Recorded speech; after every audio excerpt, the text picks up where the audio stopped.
Imagine buying a new car with the hood bolted down. You can't pop it open to look at the engine. To see inside, you'd have to be a mechanic. Imagine the kinds of materials a car company might be tempted to use if their customers couldn't see inside the engine compartment. Would they go so far as to leave out important parts if they thought they could get away with it? As unlikely as it sounds, this scenario is happening right now, only it's not in the automotive industry. It's happening to people who sew.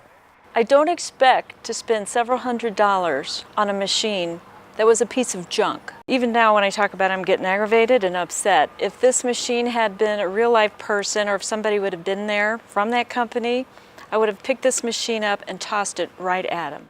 Americans love to sew. It's estimated more than 35 million of us have a sewing machine at home.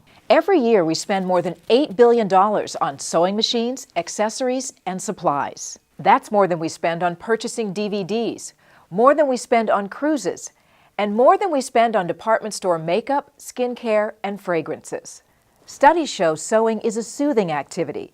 It's medically proven to reduce stress. Many people report the primary reason they sew is for fun. I think it's coming up. Okay. But it really stops being fun when you realize you've been ripped off and paid several $100s for what's essentially a toy. Bob Juniman has been repairing sewing machines for 30 years. At his store here in a suburb of Denver, he services all the major brands. See, what you have to understand is that a sewing machine is a very precise instrument, and it's timed. And if the needle comes down in the wrong place, if the relationship to the hook isn't quite right, the machine jams, it breaks a needle, it does damage to the hook. These aren't things that relieve stress. The closer Juniman looked, the more he noticed a disturbing trend in the way certain machines were being manufactured. They started using less metal in certain parts. You could measure with a caliper and see it getting thinner and thinner. You know, it's just a lack of respect for the consumer, is how it seems to me. Then Juniman saw something that really made him mad. What really ticked me off is when I opened up this one particular brand of machine and I found there was actually no frame inside of it. It's just plastic covers with parts screwed in. It was like a toy. Why does a sewing machine need a frame? Because at the high rate of speed that needles and hooks go to make stitches, if the frame is not substantial, things flex and you get bad performance. You might even have a needle smack directly into a hook. I mean, that could be dangerous. Needles can become projectiles. I actually pulled a needle out of my forehead once on the bench because two pieces came together at a high rate of speed. This is exactly what happens when you don't have a metal frame. As you notice, there's a lot of movement in places where there should be none. And if the frame doesn't constrict the machine so that that can be the case, then the machine's kind of free to just flex as it sees fit. So the net result would be hooks and needles colliding, which could be dangerous, or lots of skip stitches because the needle and the hook are too far apart. Sewer Sandy Thompson learned firsthand what it was like to use one of these machines. It was the night before I was to have these angel costumes done for a church play that was going on. The following evening was dress rehearsal. It was about 7 o'clock at night and my machine died. It literally died. So I went to one of these big box discount stores and bought what I thought was a pretty decent machine for a couple of $100s. And I got it home, and within a half an hour, the straight stitch was not working. The zigzag was making some weird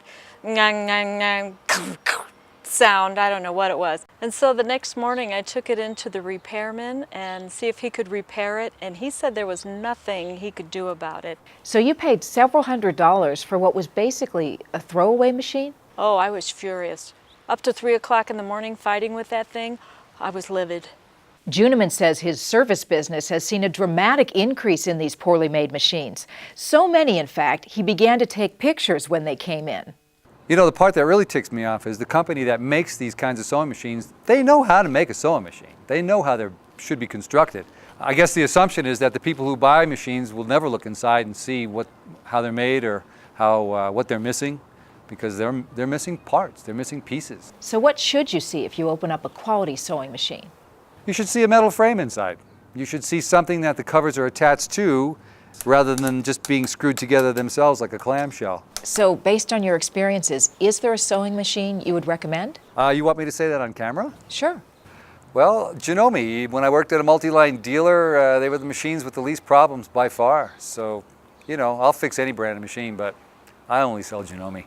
if I was to apply the same forces to this machine that I applied to the other one, this is what it should look like. There should be barely any perceivable motion. We searched online for several of the machines you say were poorly made, but we found they were given high ratings, even by some well-known consumer publications. Well, what it seems to me when I read them is that there aren't any techs involved. There aren't people who really understand the machinery well enough to give a qualified answer as to how well the machine works. It's as though they place more emphasis on gimmicks that the machines have built into them than whether the tools actually work. So when someone's buying a machine, how can they make sure they don't get ripped off? Try to make sure the machine has an interior metal frame. Another good idea as far as getting information is to go online, go to chat rooms, find out what people are saying about the machines that they've purchased.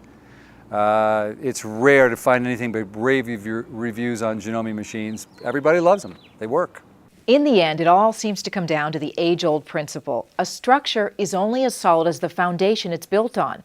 And from the sound of things, some of these sewing machines have almost no foundation at all. If your expectation is for a fun, stress-free sewing experience, do your research and choose a brand you can really trust, from the inside out. For Consumer Watch, I'm Kathy Marshall.